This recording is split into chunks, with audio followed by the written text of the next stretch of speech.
In recent years, humanitarian responses have been complicated by compounding crises, such as climate change, epidemics and pandemics, and complex conflicts. In an ever-changing humanitarian and development space, we ask, what does the security and safety of aid workers look like? And what might it look like in the future? I'm Tara Arthur from the Global Interagency Security Forum. In each episode, I'll be speaking to guests about topics such as the localization of aid, the ups and downs of community acceptance, and the role of security in a digital world. Join me as we unpack the evolutions of NGO security risk management. Hi, Rob. Welcome to today's episode. How are you today? I'm doing pretty well. I'm excited to be here. Thanks for having me. We're looking forward to a fun conversation and talking a lot about different things, but maybe we could start with a little bit about you. And also, before you even jump into a little bit about you, just acknowledging that you've been part of a lot of initiatives with GISF. And I don't know if you might want to highlight any, and of course, there might be many, and you might not remember all of them off the top of your heads, but maybe you can sprinkle a few of those into a little introduction about yourself, and then we could talk a little bit more about how you got into the sector. Sure. Yeah. No, happy to do that. Yeah, I feel like over the past year, I've become a part of the GISF family a little bit. So I did a blog post as part of the GISF blog on the research that I've done on humanitarian notification systems. So check it out, everybody listening, if you want to. And have engaged in some other ways as well. But I think your organization is great. So I'm very happy that I've had some opportunity to support the work that you've done. But I'll tell you a little bit about myself. Here's a curveball in terms of how I got to where I am, why it is that I do. This is my second career. I had a first career doing something completely different. I did theater. I was a playwright. Oh. Which is why I know all these tongue twisters for everyone listening. We were doing some tongue twisters before we started the recording. But this is what in undergrad, I majored in drama and then moved to New York, was doing theater, writing plays, and basically found it to be a means by which I, as a curious and confused observer, tried to understand humanity and explored that issues related to that broad theme through playwriting, but got to a point where I felt like some part of my brain felt like it needed some kind of additional intellectual stimulation. And I started writing plays that required a lot of research. And then I started selecting projects based on the research that the project would require me to do because I wanted to do the research. And then I basically realized I could just do the research without having to write the play. So then I realized that actually my brain was telling me that I wanted to shift careers. And I felt very much drawn to international relations. I felt very much drawn to trying to comprehend why it is that large-scale atrocities repeatedly occur and that humankind is unable to prevent wars and all of the horrors of war from occurring.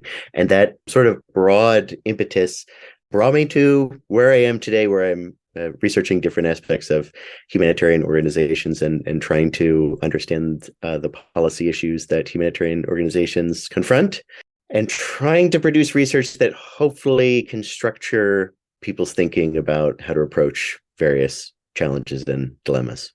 That is an incredible introduction and wonderful to learn all those new things that I've just learned about you.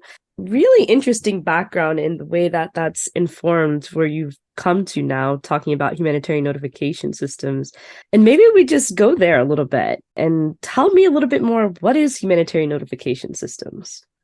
Ooh, even this question, what are they, is hard to answer. Everything about humanitarian notification systems is complex and difficult to talk about.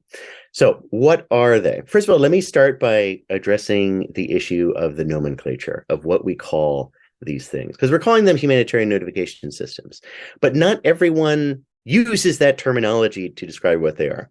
Some people call them humanitarian notification systems for deconfliction, or HNS4D. They used to be called humanitarian deconfliction, but there was a pushback against that terminology because deconfliction is a military term used by militaries, and it was deemed inappropriate for humanitarians to say that they were engaging in deconfliction. That's something that militaries do. But essentially, now we, for the purposes of this conversation, I will be referring to it as humanitarian notification systems, which are essentially mechanisms by which humanitarian organizations share geographic coordinates with parties to armed conflict of humanitarian locations and activities.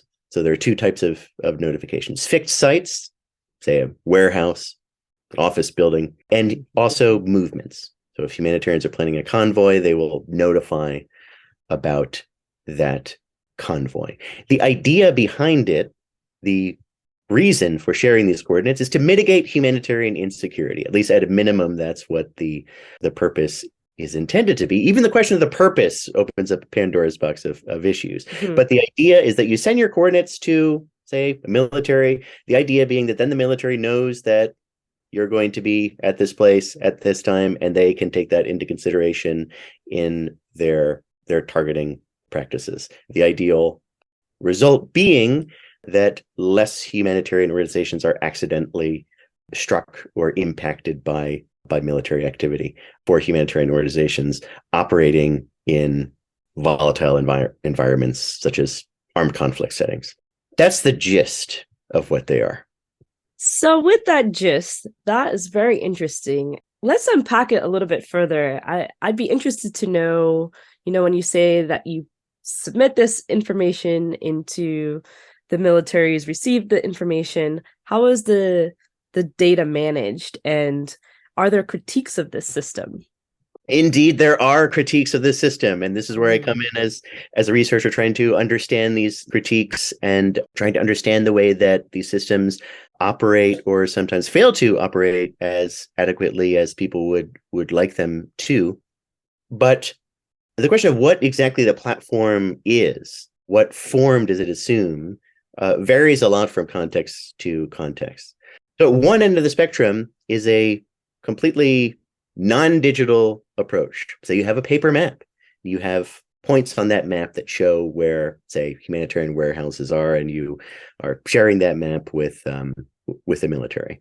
That has been done in some settings, and that sort of is perhaps one end of the spectrum, the sort of low-tech version of it, which can be appropriate if you're in a context where there are a limited number of fixed sites that are not going to change very much.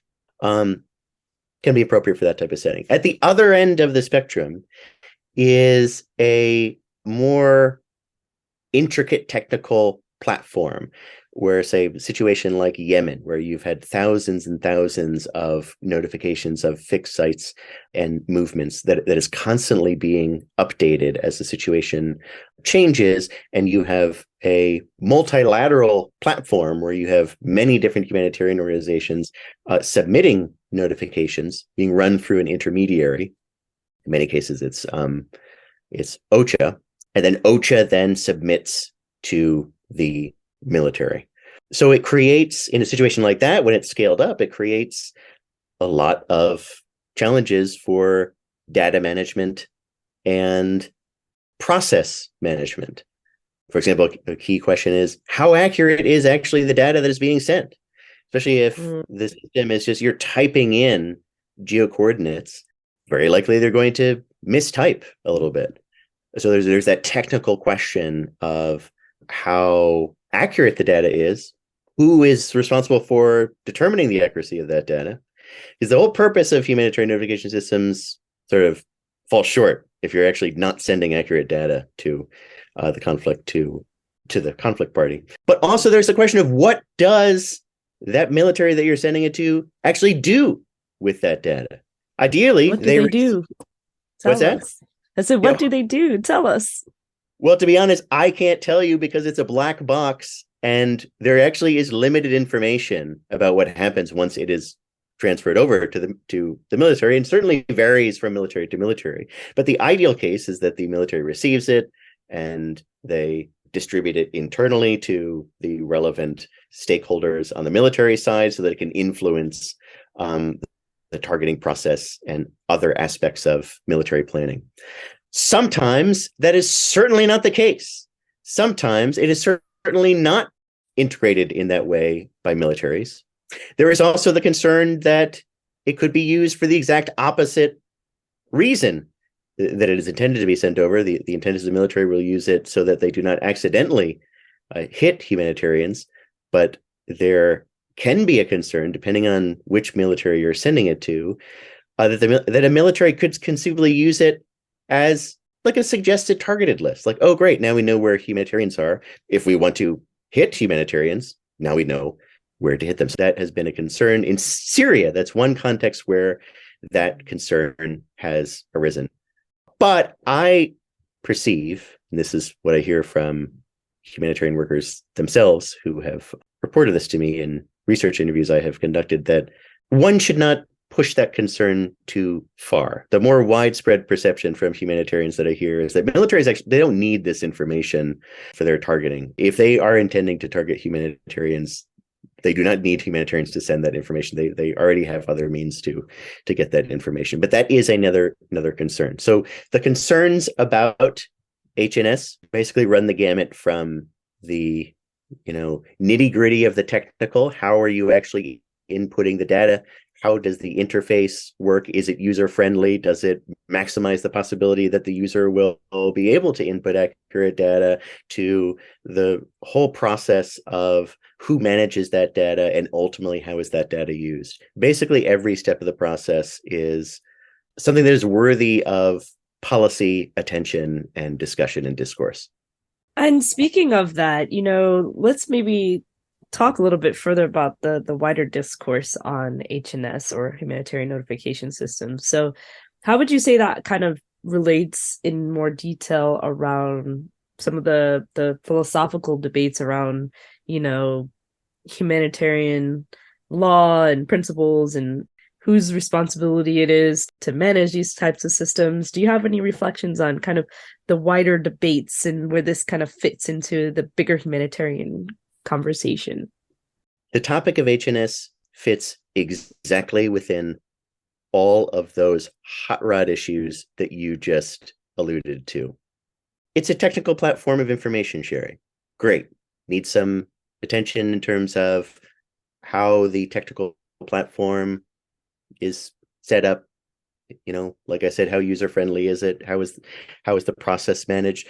But it also points directly toward this question of whose responsibility should it be to gather this information. It is certainly not, at least under IHL, the humanitarian's responsibility. It's the parties to armed conflict. It's their responsibility to apply the principles of distinction and proportionality and other principles of IHL into their targeting practices.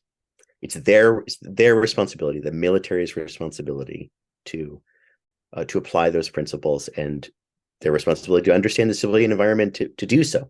So there is a possible criticism and concern about HNS that it's the military outsourcing that responsibility to humanitarians. So it gets to that philosophical debate that comes up in the discourse and the literature on humanitarian negotiation or humanitarian military relations.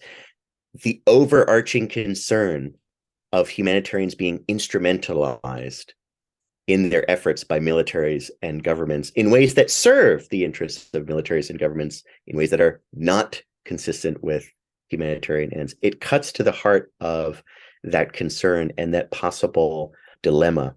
The dilemma being that humanitarians must engage with militaries in some way. It's necessary for access.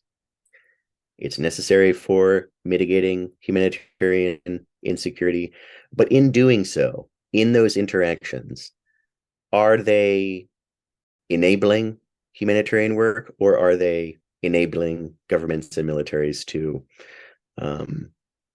in some way, wage war in a way that makes it seem legitimate without necessarily being consistent with the aims of humanitarianism? This is a debate that stretches all the way back to the beginning, to 1859.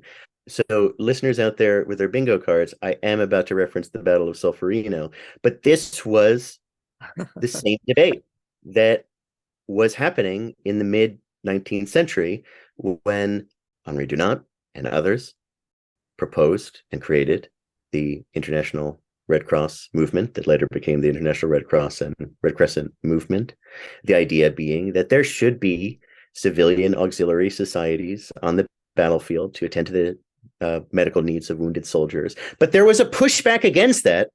Others saying, you should not do this. This will make war fighting easier for governments and militaries. You're being instrumentalized by them. It's their responsibility to attend to the medical needs of their wounded soldiers. You should not be creating civilian organizations to do this. In a sense, HNS speaks to that same overarching concern. What is humanitarianism? Whose responsibility should all of this be? And how does that all play out in how it's implemented? Wow. So that is quite a bit to unpack. And just from your reflections in doing this work, what do you think organizations need to be most mindful of considering all of that? And in certain climates, we know that these issues are ever growing in their dynamics. But what are some of your general reflections on what organizations really need to prioritize with this in mind? Well, let me start by saying it's actually hard to answer this question without having some solid metrics on how HNS has functioned, how effectively it has functioned. So this is another overarching issue, is the lack of metrics. We do not know, as I said before, what militaries do with this data. We do not have metrics on how accurate the data is.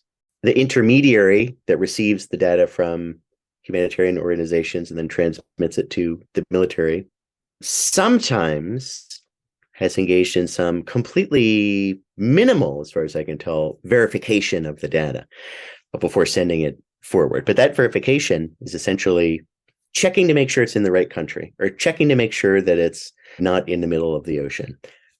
Practitioners that I have interviewed have said that there have been cases where they're double checking just to make sure it's not in the middle of the ocean. And they see that this coordinate is in the middle of the ocean. Clearly the wrong coordinate that has been sent over.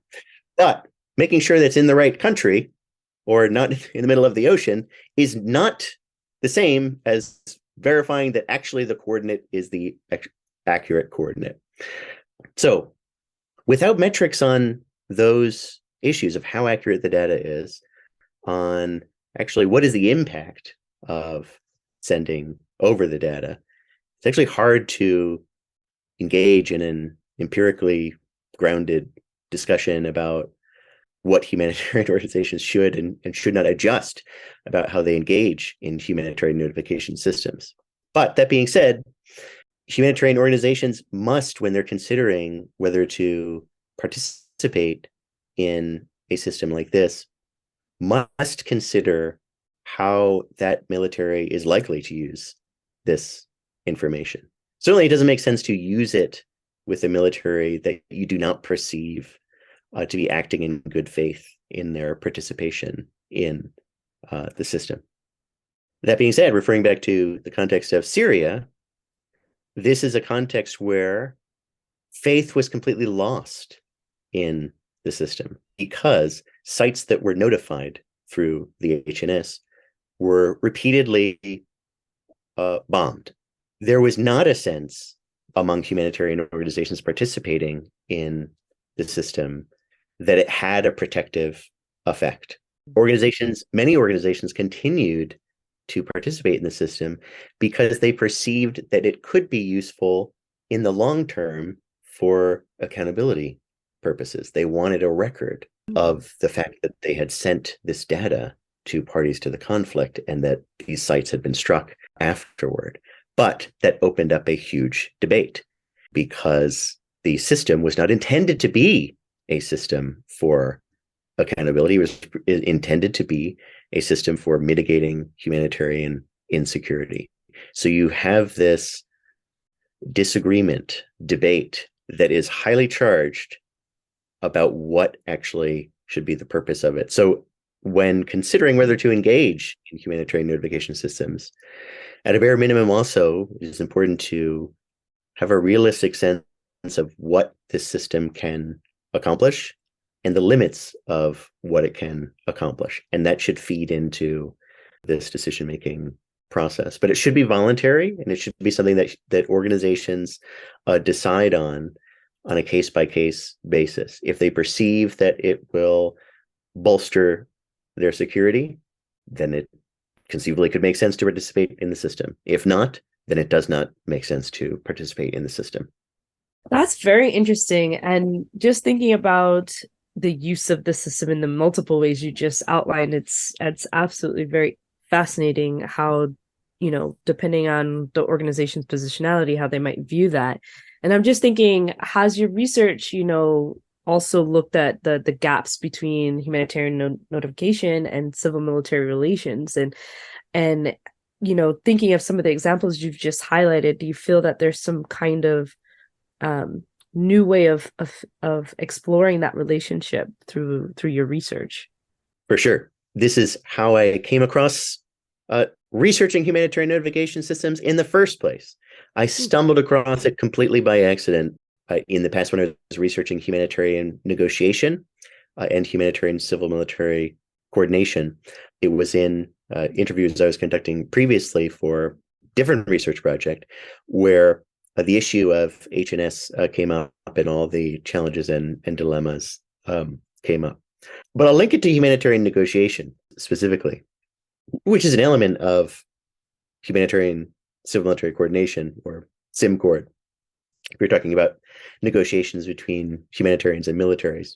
But essentially, these systems are negotiated. The terms of the systems are negotiated between humanitarians and militaries. You need to make sure that the military has buy-in to the system in order for it to work.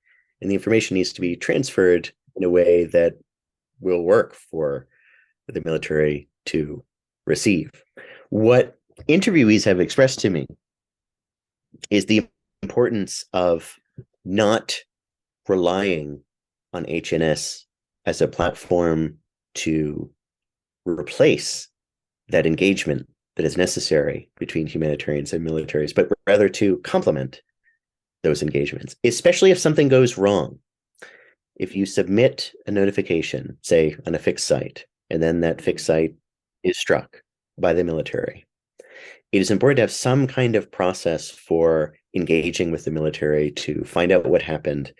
Sometimes requires negotiation and advocacy to make sure that whatever happened does not happen again. So it's important to have a complementary channel of communication that complements the technical process of submitting geocoordinates through the system. But that's a matter of a broader engagement, a matter of humanitarian negotiation, and a matter of humanitarian military relations. So HNS sort of sits within that broader engagement and that broader dialogue as one tool among many others to facilitate and enable humanitarian work. That's very interesting. Thanks for unpacking that further. I'm thinking now that this feels like, wow, so much going on there.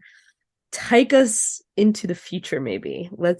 Tell me, what could this look like? Could there be some improvements to improve this through the research that you're doing? Are you seeing signs that there's opportunities in the way we're looking at humanitarian notification systems? So, I don't know if you wanted to maybe take us a little forward in where things may be going from that very interesting groundwork that you've just kind of laid out for us. Sure. I see three possible futures ahead of us for HNS. One possible future is HNS goes away. Many people are skeptical about HNS. They're skeptical about whether it has a protective effect at all. It requires a lot of resources from humanitarians to submit data, at least in its current incarnation. There are many contexts where humanitarians have lost faith in it, have withdrawn from humanitarian notification systems, stopped participating in it. It's conceivable that the humanitarian community might decide, okay, let's just stop using HNS altogether. That's one possible future. I see that as unlikely because at the same time where there is frustration with past and current systems, there still is a great deal of optimism about the protective effect that HNS can have. And in volatile settings, there is a sense among many humanitarians that it has a protective effect, that people feel safer on a convoy if they know that there has been a notification sent about that convoy. Certainly context specific, but there are some contexts where that is the case. So a second possible future is HNS continues, but within the current paradigm with some incremental improvements to the current paradigm where humanitarian organizations submit through an intermediary that then submits to the military. It's a generally low-tech system. That is important to highlight is this role of the intermediary, that humanitarians in transferring data to the intermediary have lost control of the data that they send over. And in some contexts, have not even known what happens to the data. They have lacked transparency about what data the intermediary has actually sent to the military. So there's this question of, okay, if you feel that your organization will benefit from participating in this system, it's a trade-off between participating in the system and essentially losing control, losing access over the data. So there are ways that the process can be reformed to ensure that humanitarian organizations can somehow maintain access to the data or maintain transparency about what happens to the data. And there can be some tech improvements, a more user-friendly interface, perhaps, to minimize data inaccuracies, but generally keeping to this current paradigm as the way it functions. That's the second possible future I see. The third possible future is paradigm shift. Ooh, perhaps there's a completely different way to look at this and a completely different way to run these systems.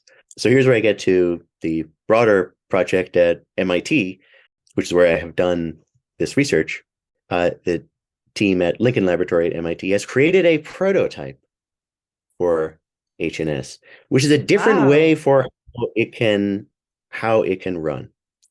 And essentially, it's flexible and adaptable, so it can be adapted to different contexts, to different militaries that need different things, to different humanitarian organizations that want to use it in different ways. But the prototype essentially ensures that the humanitarian organization, the user, does not lose access to the data. It ensures that the data is, once it's submitted, not subject to corruption. It's immutable. The system runs on blockchain.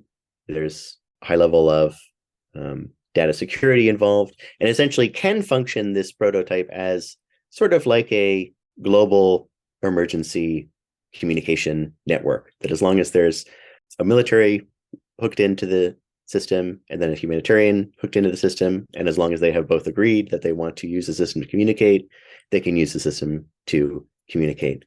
There's a user-friendly interface where users can very easily submit accurate data, not by typing in geocoordinates alone, but it has a visual map interface where you have imagery that is presenting up-to-date map imagery of what it looks like on the ground, and you just draw on with your finger on the map what you want to notify about, and then you send it over. But it's a prototype to inspire thinking about a different way that it could operate. Perhaps there's some other way that it could be reimagined, but in some way in the future, there could potentially be some kind of paradigm shift where if humanitarians and militaries decide that they value this system and they really want to make it work, they want to ensure that the data is accurate and that it gets from A to B, that there's some way to reimagine these systems in a way that would be tantamount to a paradigm shift.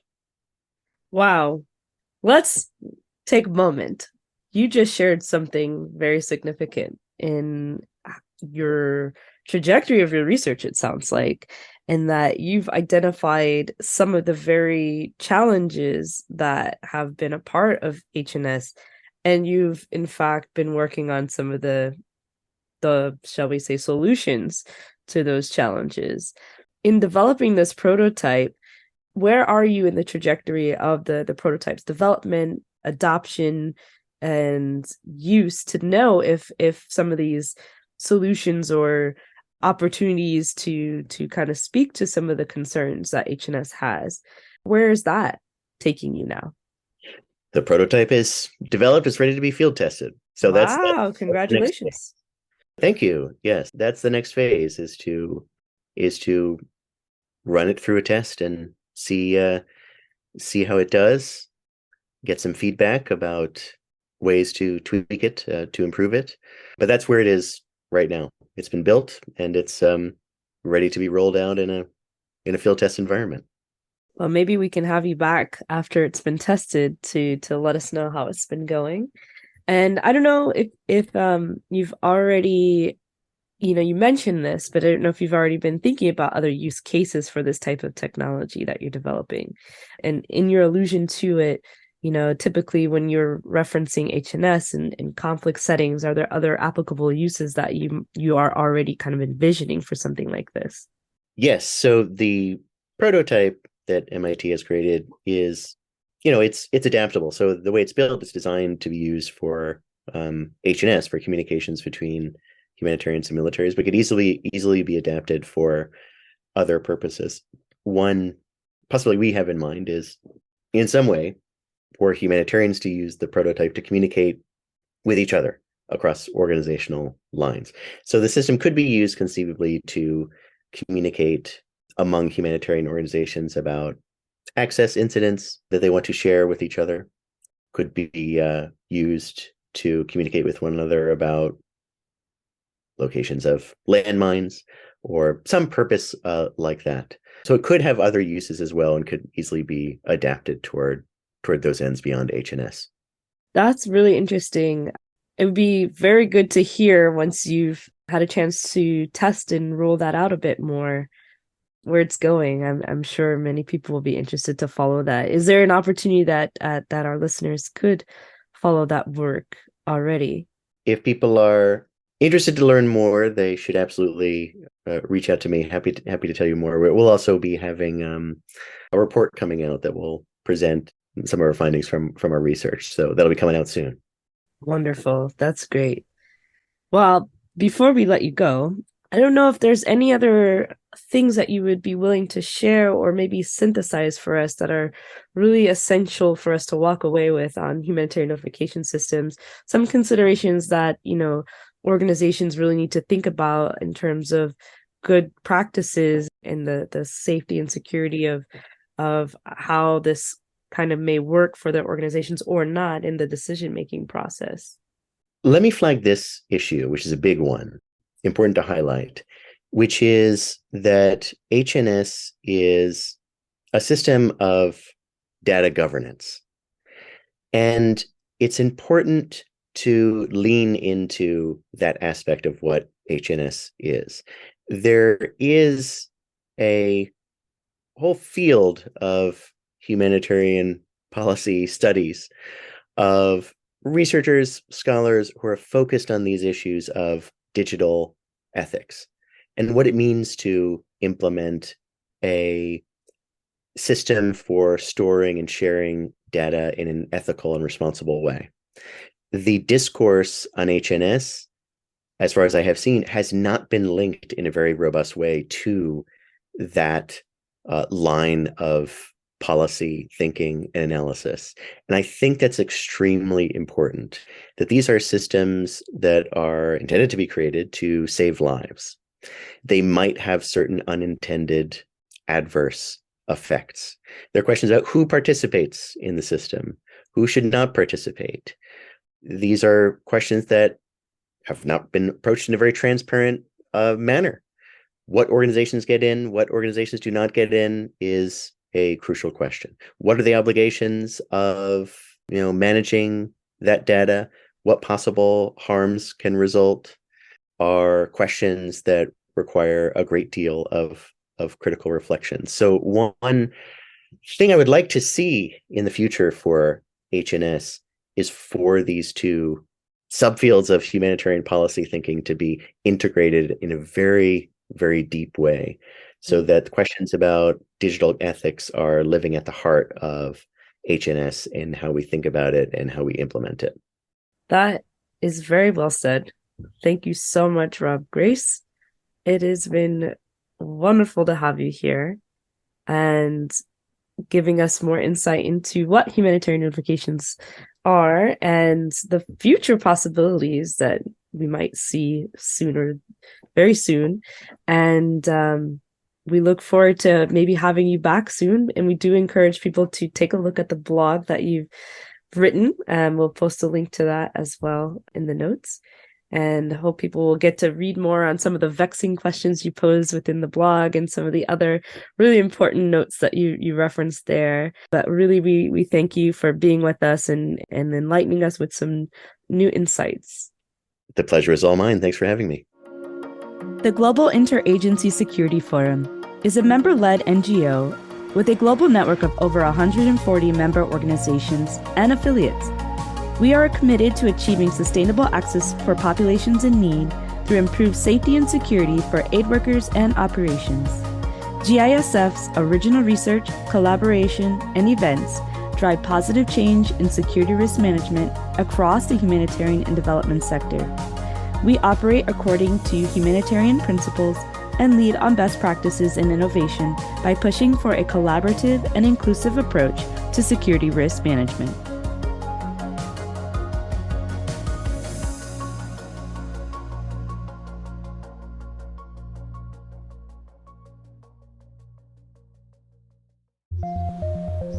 The people doing the world's most important work are up against the biggest challenges.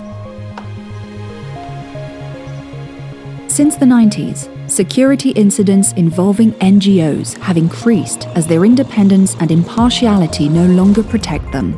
Humanitarians are actively targeted, as well as exposed to the risks of conflict and disaster, facing kidnapping, injury, and death in order to help those in need. And the threats to their safety means their ability to help diminishes too. NGOs began to create roles for dedicated security professionals, but they often lacked support and resources and worked in isolation. In 2006, a group of them from the UK and Ireland got together to develop coherent approaches to security risk management in the humanitarian space, eventually becoming an established network, the European Interagency Security Forum. With a strategic, inclusive, and collaborative focus, the forum has created a center of excellence, facilitates a peer-to-peer network, builds capacity for security risk management, and provides a voice for practitioners reaching over 100 members. In response to growing demand, it has now gone global, bringing different perspectives, expertise, and resources to make core activities such as original research, trainings, workshops, and knowledge sharing more impactful than ever. As a result, organizations are able to build their security risk management on an even stronger foundation to keep more aid workers safe and enable sustainable access to communities in need. With a vision to see the work of the whole third sector done more effectively by supporting NGOs around the world, we are the Global Interagency Security Forum.